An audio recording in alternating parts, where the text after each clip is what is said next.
What's going on, people? It's time for another wrestling rant. This is a weekly wrestling rant that I go on about the wrestling that I watched this past week. On today, we are going to be discussing last week's Monday Night Raw. None of NXT because I didn't see it.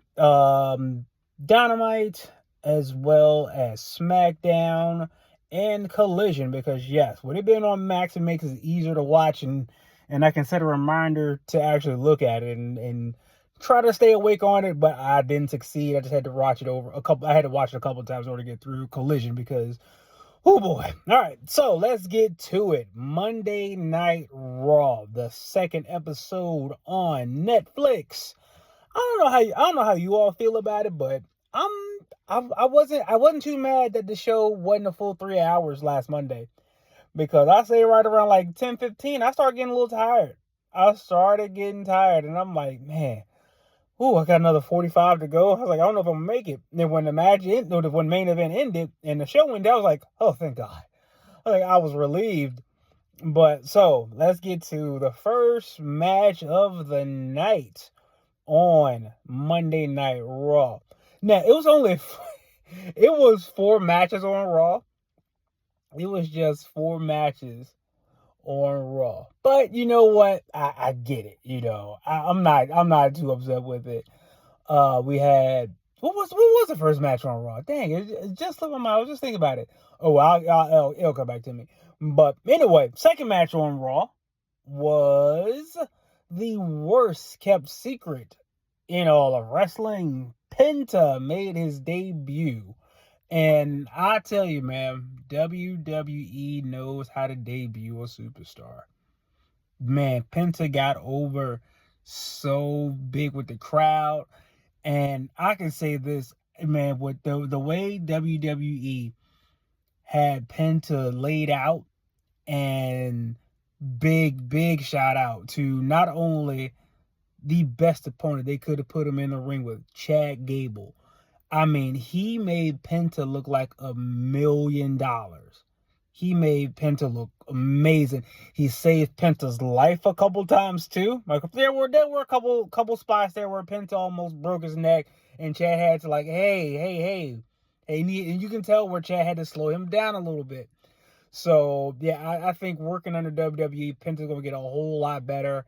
And his promo, although it was in Spanish, you can tell he meant every word of it. He meant every single word of it. So Penta made a good debut.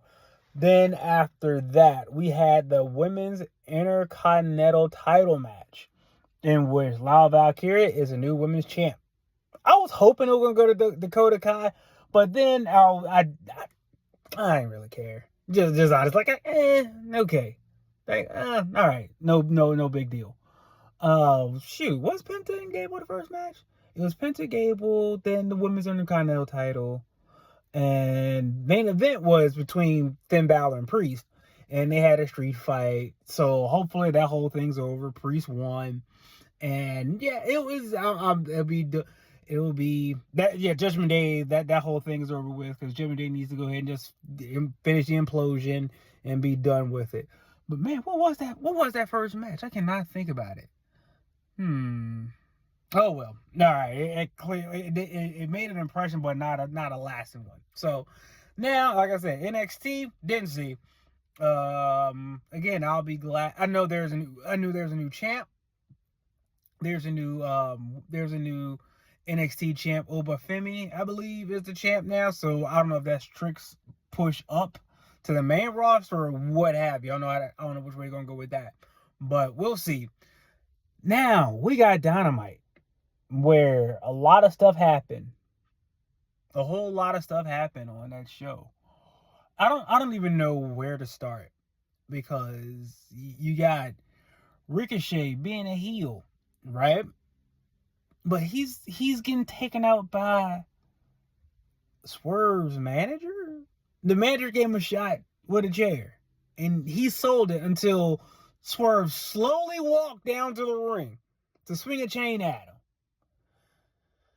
So I guess they're going to have themselves a nice little garbage match, because Ricochet made Swerve bleed, and then Swerve tried to hit him with a chain. Fun. We got, like, then you had Adam Cole and crew, the Undisputed Kingdom. You had those guys come out, and Adam Cole, he has as much he has as much muscle tone as I do. And I haven't worked out seriously in about 7 years. Just being true. I haven't worked out seriously in about 7 years. And this guy has as much muscle tone as I do. And I'm probably just as strong as him.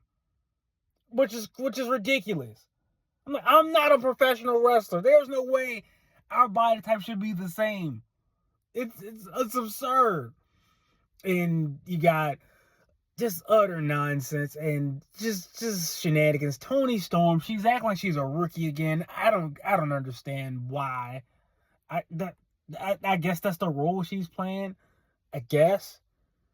Some people don't need creative control. Some people do not need creative control because this is just dumb. The main person does not need creative control of anything. Jon Moxley. Because he had his match with Powerhouse Hobbs. And in that match, I'm sorry, Hobbs should have went over.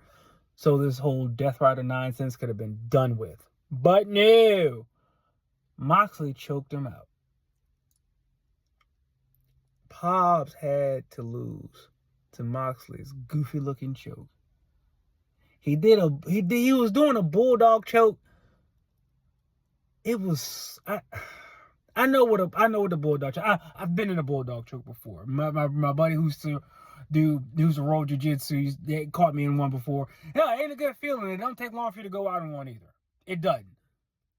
But you can cinch it up a little bit, man. It was so loose around Hobbs' neck. I'm like, you could have tightened it up and not, really clamped down. You could have cinched it in and not, apply pressure. It looked so fake. It looks so fake. I'm like, and not to mention he did a spot where Hobbs allegedly bit out his earring. And he just took his earring out and cut his ear. He bladed his ear. It was bleeding all across. It just looked gross. It looked really gross. It looked real bad. And he won the match. And then the Death Riders proceed to Pillmanize Hobbs' knee. And then Edge and FTR came out after that happened. Which makes me wonder, why were they so late? Why didn't they help? They saw them taking off the knee brace of Hobbs. Why didn't they get down there before then? Because they had a time getting the knee brace off. They had time to help him. They chose not to. That was a choice they made. Then on the Friday Night SmackDown, where Jacob Fatu stole the show from me. I'm sorry, that man is a mega star. He picked up that mic. Oh, so it's like that? And he cut a promo that, man, you believe everything he said. You believe everything he said. And, man, I can't wait to see where he's going to go because they booed so loud the building. Literally, booed him out the building. Tiffany Stratton had her good title defense. She had her real good title defense, solid defense against Bayley. So there's a couple, she can get, I say, like 1 or 2 more wins against some solid competition to legitimize her as a champion. I think I don't know if she's going to go over Nia. I don't know if Nia's going to do a rematch or how even doing that anymore. But I think she's going to have a couple more successful title defenses going over clean. And that just solidify her as a champion. And SmackDown, man, that was a long show too. Man, these 3-hour shows are hard. They're hard on me. But yeah, that was pretty much SmackDown for me. Not even gonna lie to you. That was a big point takeaway for me was Jacob Fatu. Man, that dude. Ooh, I can't wait to see where he goes. Next, Collision, where I had to send my brother this picture because you had the main event was Moxley, the Death Riders, and Jericho and company against FTR, Edge, Hobbs.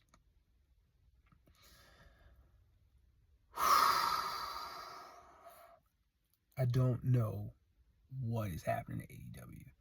I mean, watching all the Collision too, it was just that show was a cluster. I don't know what's happening, what's the direction of it. I don't know. I couldn't tell you. The people had a whole bunch of matches where they kicked out a whole lot of things that they shouldn't have kicked out of. That's what happened. That's literally what happened. There was a couple of squash matches which were fine that needed to happen, but I mean, like this after these, I don't know who these people are. Like no one knows who they are to give them squash matches. I know you do that to get that person over, but at the same time, like the announcers are kind of like, oh, his record's like 12, and I'm like, where is he from? He's on Ring of Honor. What do you this show? It's so confusing. They're defending other brands' titles. I mean, Ring of Honor is having its title defended on the AEW program. That doesn't make any sense. It makes no sense at all. It's confusing to the viewer. You got wrestlers who are New Japan champions in AEW defending those titles. It's not congruent. It's not consistent for a casual wrestling fan. You got to be a diehard to stick with it. And yeah, I'm kind of a diehard, but at the same time, I'm also more curious than anything else. And I started watching AEW's first pay-per-views. I watched their very first pay-per-view to see, where this turn happened. Because that first pay-per-view was jam-packed. It had a lot of energy. It was sold out show. The crowd was into crowds were into it. Well, the crowds were into a lot of the matches, but you can tell when they started getting tired, when those matches were going like 20 and 25 minutes each and every time. I'm like, every match ain't got to be this long, and they got to have this many matches either. It was like 9, 10 matches on the card. I'm like, Jesus Christ. So it was a lot. But I want to see like when it started to shift. Like, hey, when did the product start to lose the fan support? Because I didn't watch early AEW. I didn't care at all about it. And my brother was watching. He would always send me clips about it, and that'd be that. So nothing else. And then he got out of it. Then he stopped watching AEW once it got ridiculous. And he's like, nah. I can't do it. He's like, I can't watch it because it's like, no, it's too. He's like the feel of. He's like at first when it first came on, he's like, man, everyone was excited about AEW, hyped about it because we got different alternative to WWE. He's like, but when he's like a couple years into it, he's like every match started to look the same, and you start seeing the same people who are. They just aren't. They don't have that star quality. They don't have it. And they keep trying to put these people in front of you like, yeah, this is a superstar. No, he's not. He's born, and I can take him. I mean, like, seriously, like, guy like Jack Perry, the Young Bucks. Man, I'd throttle those guys. And they're my side, I would throttle them. A dude like Roman Reigns, whoa, hey, my Samoan brother. I'm not, no. The big dude, big guy. John Cena, I'm not going to try to fight him either. Big guy. A lot of muscles. You can tell, like, hey, he works out. He maybe can throw me across the room. But guys like the Young Bucks, Danny Garcia, they're trying to play tough guys. That's the crazy thing. They're trying to play tough guys. No, you're not tough. They would be so much better if they played to their strengths as to what they are. They're little mid-card heels that could possibly get over like Dominic Mysterio. That's their best bet. But other than that, forget about it, man. Jack Perry, a tough guy, please. Throttle him. I'd